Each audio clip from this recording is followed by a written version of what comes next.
নাজানো হিন্দী নাজানো মানে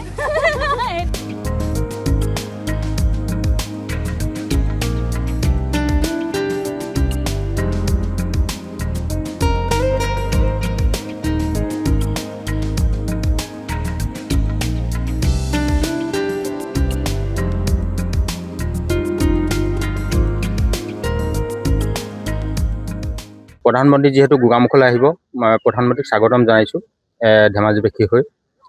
ইয়াতে মোদী ডাঙৰীয়াক আদৰণি জনাবলৈ আমাৰ 1 লাখ আমাৰ জনসাধাৰণ আহিব। উপৰিও আৰু আমাৰ 1.5 লাখলৈকে আমি ধৰি থৈছোঁ। আমি ভাবি থৈছোঁ 1.5 লাখৰ ওপৰত মানুহ হ'ব। আৰু ইয়াতে নিৰাপত্তা যিটো একদম খুব কটকটীয়া নিৰাপত্তাৰ ব্যৱস্থা কৰা হৈছে। প্ৰত্যেকটো স্থান তন্নতন্নকৈ পৰীক্ষা কৰি যিহেতু আমাৰ প্ৰধানমন্ত্ৰী ডাঙৰীয়া আহিব, তাৰ বাবে সকলো নিৰাপত্তা কটকটীয়া কৰাৰ ব্যৱস্থা কৰা হৈছে। যথেষ্ট প্ৰধানমন্ত্ৰী ডাঙৰীয়া 10 বজাত ইয়াতে আহি উপস্থিত হ'বহি। ৰাইজে ইতিমধ্যে আহিবলৈ আৰম্ভ কৰিছে।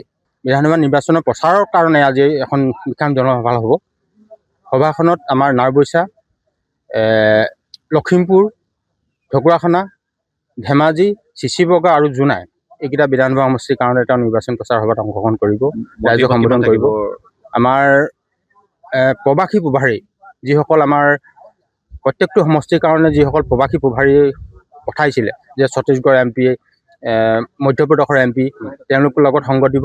আৰু আমাৰ বিধায়কসকল থাকিব, আমাৰ কেণ্ডিডেটসকল থাকিব, প্ৰাৰ্থীসকল থাকিব। তেওঁলোকক লগত লৈ আমাৰ প্ৰধানমন্ত্ৰী ডাঙৰীয়াই নিৰ্বাচনী প্ৰচাৰ সভাত অংশগ্ৰহণ কৰিব। প্ৰধানমন্ত্ৰী যিহেতু গোগামুখলৈ আহিব, মই প্ৰধানমন্ত্ৰীক স্বাগতম জনাইছোঁ ধেমাজিবাসী হৈ। ইয়াতে মোদী ডাঙৰীয়াক আদৰণি জনাবলৈ আমাৰ 1 লাখ আমাৰ জনসাধাৰণ আহিব। উপৰিও আৰু আমাৰ 1.5 লাখলৈকে আমি ধৰি থৈছোঁ। আমি ভাবি থৈছোঁ 1.5 লাখৰ ওপৰত মানুহ হ'ব। আৰু ইয়াতে নিৰাপত্তা যিটো একদম খুব কটকটীয়া নিৰাপত্তাৰ ব্যৱস্থা কৰা হৈছে। প্ৰত্যেকটো স্থান তন্নতন্নকৈ পৰীক্ষা কৰি যিহেতু আমাৰ প্ৰধানমন্ত্ৰী ডাঙৰীয়া আহিব, তাৰ বাবে সকলো নিৰাপত্তা কটকটীয়া কৰাৰ ব্যৱস্থা কৰা হৈছে। যথেষ্ট প্ৰধানমন্ত্ৰী ডাঙৰীয়া 10 বজাত ইয়াতে আহি উপস্থিত হ'বহি। ৰাইজে ইতিমধ্যে আহিবলৈ আৰম্ভ কৰিছে। বিধানসভা নিৰ্বাচনৰ প্ৰচাৰৰ কাৰণে আজি এখন বিশাল জনসভা হ'ব। সভাখনত আমাৰ নাওবৈচা, লখিমপুৰ, ঢকুৱাখানা, ধেমাজি, চিচিবগা আৰু জোনাই এইকেইটা বিধানসভা সমষ্টিৰ কাৰণে এটা নিৰ্বাচন প্ৰচাৰ সভাত অংশগ্ৰহণ কৰিব, ৰাইজক সম্বোধন কৰিব। আমাৰ প্ৰবাসী প্ৰভাৰী যিসকল আমাৰ প্ৰত্যেকটো সমষ্টিৰ কাৰণে যিসকল প্ৰবাসী প্ৰভাৰী পঠাইছিলে, যে ছত্তীশগড় MP, মধ্যপ্ৰদেশৰ MP, তেওঁলোকৰ লগত সংগ দিব।